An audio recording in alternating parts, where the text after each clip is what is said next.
Tensions between the US and Iran are heating up. They have been ever since President Trump took office. Trump has taken a much harder stance against Iran than his predecessor. During his presidential campaign in 2016, he repeatedly criticized the JCPOA, better known in the West as simply the Iran deal, and finally withdrew from the deal in May of 2018. But recently, relations between the two countries have gotten much worse. In early May, US Secretary of State Mike Pompeo was on his way to visit with Germany's Chancellor, Angela Merkel, when suddenly he canceled his meeting, boarded a plane, and flew to an undisclosed location. The press along with them were told not to report their location until notified. That location was later revealed to be Iraq. Reportedly, the US had received urgent intelligence that Iran, or Iranian allies such as Hezbollah or the Houthi rebels in Yemen, were planning to attack US forces in the region. The US also redirected the USS Abraham Lincoln, along with its escort of carriers and cruisers, into the region through the Suez Canal. B-52 bombers, some of which appear to be the nuclear-capable variants, along with an extra Patriot air defense battery, and the USS Arlington, a San Antonio-class amphibious warship, were also deployed. Recently, the US State Department also ordered all non-critical personnel to leave the US Embassy in Iraq. All this happened pretty quickly. The underlying intelligence the US received has not been made public, beyond saying that it showed an urgent threat to US and its allies in the region. There was an interesting report that came out a few weeks ago that, to warn you, is not verified, but says that Ali Naziri, an Iranian brigadier general who also headed Iran's counterintelligence operations, had fled Iran and entered a US embassy in the Middle East asking for asylum. He reportedly had with him documents pertaining to Iranian nuclear plans, covert actions, and operations being carried out. Now again, this is not verified. The information came from a mix of sources, some being Iranian state-run media, but also some coming from a group called the Islamic State of Iran Crime and Research Center, which strictly reports on anti-Iranian stories, often human rights violations. So it is not from an unbiased source, and there is a reason to possibly question the report. But it does fit in well to what we've been seeing recently. There were also comments about Iran moving ballistic missiles via ships. However, it wasn't very clear on the details, such as if these missiles would be launched in a surprise attack from the ships, or if they were being just transported to other locations, or to groups such as the Houthi, setting up for an attack. Also, Iran recently stated that they would begin to restart some nuclear activity. While the US pulled out of the JCPOA last year, Iran, the EU, China, and Russia are still in.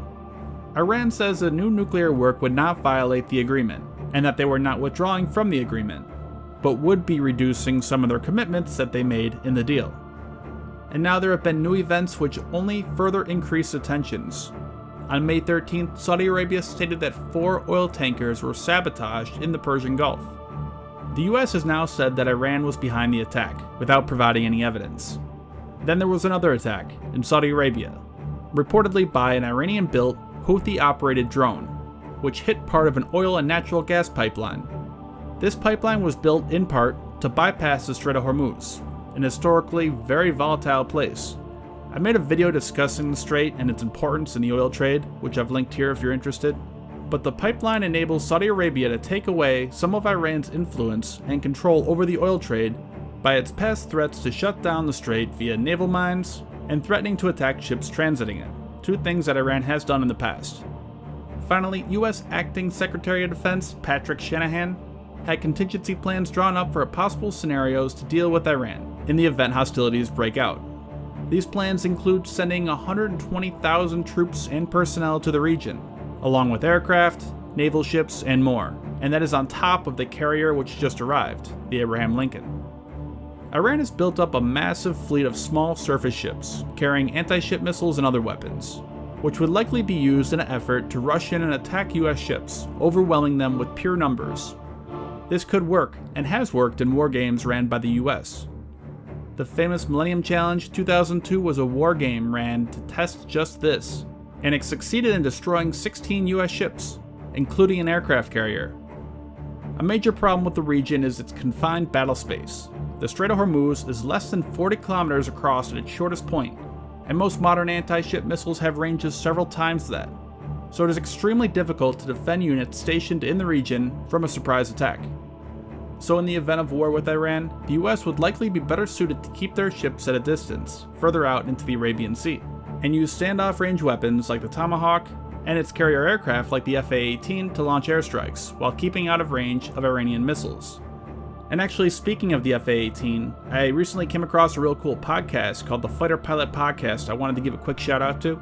I'm obsessed with it, I really like it, I think you guys might find it interesting as well. The host, Vincent Aiello, flew an F-A-18 Hornet for nearly 25 years and goes into incredible detail on all aspects of aerial combat and being a fighter pilot. We were actually lucky to have him on our own podcast, TAC Ops, in episode 7. But his podcast is definitely worth checking out. I'll link to it down in the description. Since the days of Millennium Challenge, the US has come a long way, both in terms of adopting new tactics and new weapons, but so has Iran. They have bought up and built large numbers of anti-ship missiles, and just recently Iran released a video of one of their submarines firing a cruise missile.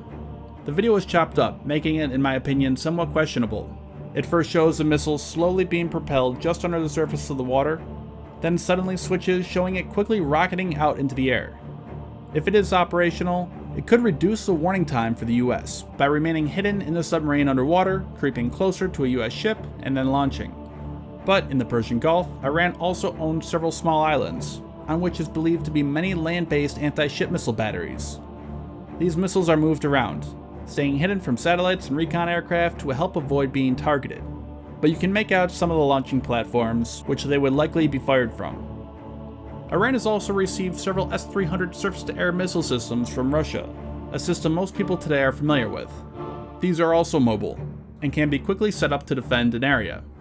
Their long ranges put any US aircraft flying in the area at risk. These weapons make the job of the US much more complicated, but not impossible.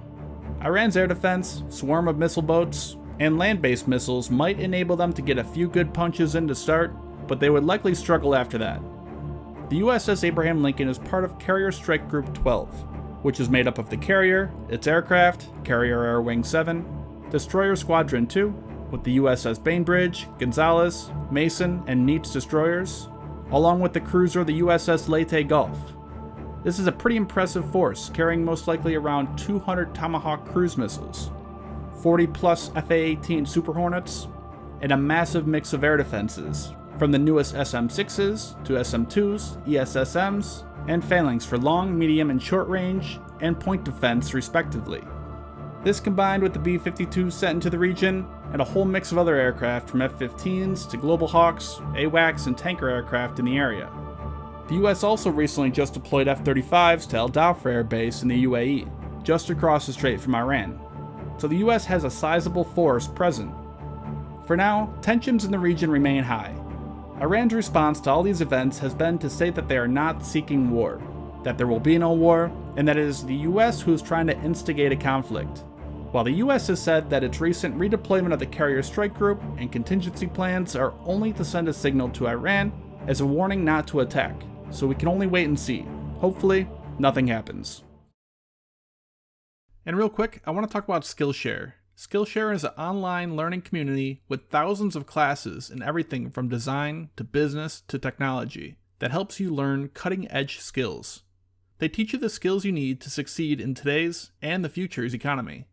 In some cases, having those skills can be more valuable than having a college degree, and at a tiny, tiny fraction of the price. And with my link, you get 2 months free of unlimited classes. Sign up, try it out. If you don't like it, cancel. But make sure you use my link here so you get those 2 months free, and so they know that I sent you. The link is in the description.